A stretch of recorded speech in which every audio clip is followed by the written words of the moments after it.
सभी साथियों को क्रांतिकारी जय भीम, नमो बुद्धाय। सभी साथियों को 22 जनवरी सच्ची रामायण दिवस और 22 प्रतिज्ञा दिवस की हार्दिक बधाई और मंगल कामनाएं। आप सोच रहे हैं 22 जनवरी ये 22 प्रतिज्ञा और सच्ची रामायण दिवस क्या है, तो आज मैं इसके बारे में आपको बताने की कोशिश कर रहा हूँ। अभी आप देख रहे हैं कि 22 जनवरी 2024 को हमारे देश में अंधविश्वास पाखंड को इस प्रकार से सत्य साबित करने की कोशिश किया जा रहा है, सत्य साबित किया जा रहा है।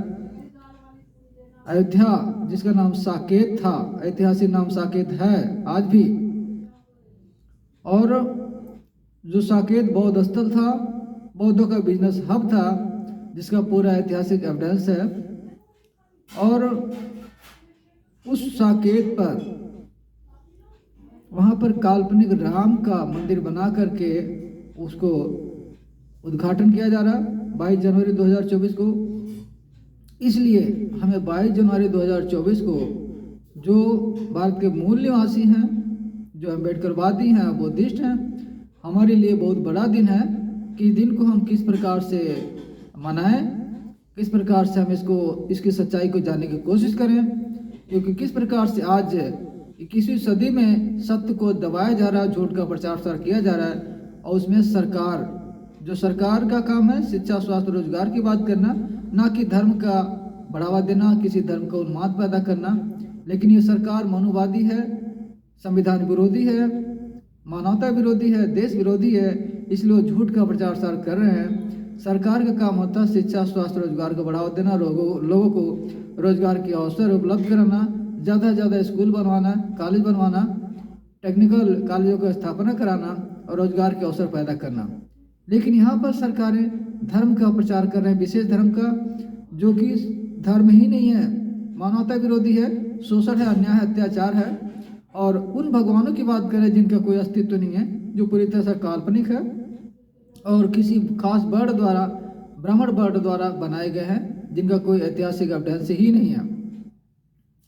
धर्म का बढ़ावा देना धर्म गुरुओं का काम है, धर्म से जुड़े लोगों का काम है। सरकार का काम है न्यूट्रल होकर के सभी धर्मों का सम्मान करना और उनको उनकी धार्मिक भावना का, धार्मिक आस्था का, उनका उचित सम्मान दिलाना है, जिससे किसी की धार्मिक भावना ठेस न पहुँचे, और तर्क और विज्ञान को बढ़ावा देना है।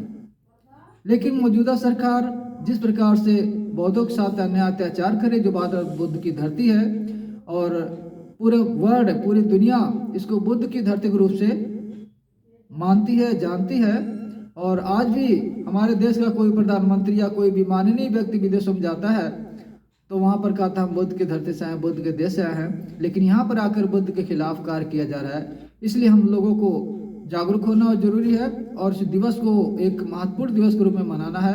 किस प्रकार से बौद्धों के साथ अन्याय अत्याचार हो रहा है और हमारे राष्ट्रीय धरोहर पर कब्जा करके वहाँ पर पाखंडवाद को, अंधविश्वास को बढ़ावा दिया जा रहा है। तो हम सब लोग 22 जनवरी को 22 प्रतिज्ञा और सच्ची रामायण दिवस के रूप में मनाएंगे।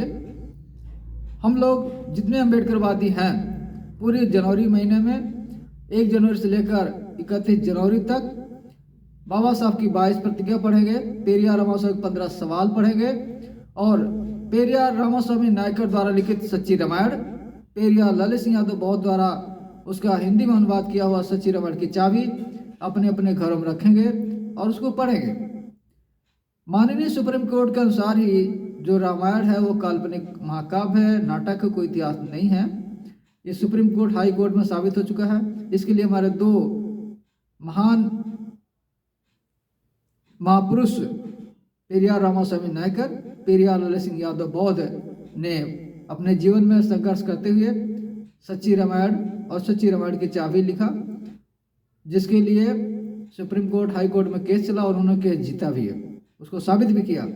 लेकिन सच्ची रामायण को हम जानते नहीं हैं और काल्पनिक रामायण के बिहार पर, उसकी मान्यताओं के आधार पर अंधविश्वास को बढ़ा करके आज काल्पनिक भगवानों का, काल्पनिक राम का वहाँ पर मंदिर बना करके उसको स्थापना किया जा रहा। तो ये देश के लिए बहुत बड़ा दुर्भाग्य है और देश के लिए अंधविश्वास पाखंड में धकेलने के लिए है, क्योंकि हमारे देश में इसीलिए बाबा पैदा हो रहे, वैज्ञानिक नहीं। भारत में सिर्फ पाखंडी बाबाओं और ब्राह्मणों का राज चल रहा है, विज्ञान से कोसों दूर है। यहाँ पर कोई वैज्ञानिक नहीं बन रहा, क्योंकि यहाँ के लोग लॉजिक पे नहीं, मैजिक भी विश्वास करते हैं। प्रतिदिन नए नए बाबा पैदा हो रहे हैं और 2024 से बाबाओं की बाढ़ आ गई है। हर गली हर कुचे में कहीं कहीं कथा भागवत पाखंड फैलाया जा रहा है, जो कि पूरी तरह से विज्ञानवाद के विरोधी है, जिससे किसी को भला होने वाला नहीं है। किसी खास वर्ष या ब्राह्मणों का पाखंडी बाबाओं को भला हो रहा। तो इस पाखंड के खिलाफ हमको बोलना पड़ेगा, अदरवाइज हमारे देश को ये लोग भ्रष्ट कर देंगे, बर्बाद कर देंगे। लोगों को पूजा पाठ पाखंड में फंसा करके ज्ञान विज्ञान से दूर कर रहे हैं, शिक्षा व्यवस्था को चौपट कर रहे हैं। इसलिए हम सबकी जिम्मेदारी बढ़ गई है कि जो भी लोग तर्कवादी हैं, विज्ञानवादी हैं, मानवतावादी हैं, समता समानतावादी हैं, 22 जनवरी को अपने घरों में बाबा साहब की 22 प्रतिज्ञा पढ़ें, पेरियार रामास्वामी के 15 सवाल पढ़ें और सच्ची रामायण की किताब अपने घर में रखें, सच्ची रामायण को पढ़ें। हम लोगों को जरूरत पड़ी है कि अब सच्ची रामायण का ज़्यादा प्रचार प्रसार किया जाए और इस प्रकार से 22 जनवरी को हम सच्ची रामायण और 22 प्रतिज्ञा दिवस के रूप में मनाने का संकल्प लिया है और कोशिश करें। और हर साल हम 22 जनवरी को 22 प्रतिज्ञा और सच्ची रामायण दिवस मनाएंगे। तो बहुत बहुत साधुवाद।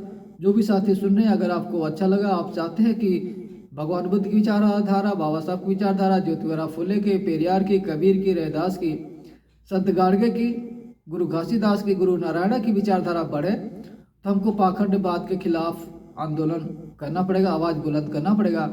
और अगर आप मेरी बातों से सहमत हैं तो आने वाले 22 जनवरी को 22 जनवरी 2024 को हम सभी लोग 22 प्रतिज्ञा दिवस और सच्ची रामायण दिवस के रूप में मनाएंगे और बाबा साहब द्वारा निर्धारित 22 प्रतिज्ञा पढ़ेंगे। पेरियार रामस्वामी नायकर द्वारा लिखित भगवानों से 15 सवाल पढ़ेंगे, जिससे हम पूरी तरह से अंधविश्वास, पाखंड और जातिवाद से मुक्त हो सकते हैं। तो सभी साथियों से हाथ जोड़कर निवेदन है कि आप इस विचारधारा को, बाबा साहब की विचारधारा को, बाबा साहब के मिशन को बुद्धमय भारत बनाने के लिए, सम्राट सुख भारत बनाने के लिए चैनल को सब्सक्राइब करेंगे और ज़्यादा से ज़्यादा शेयर करेंगे। साधुवाद। जय भीम। नमो बुद्धाय।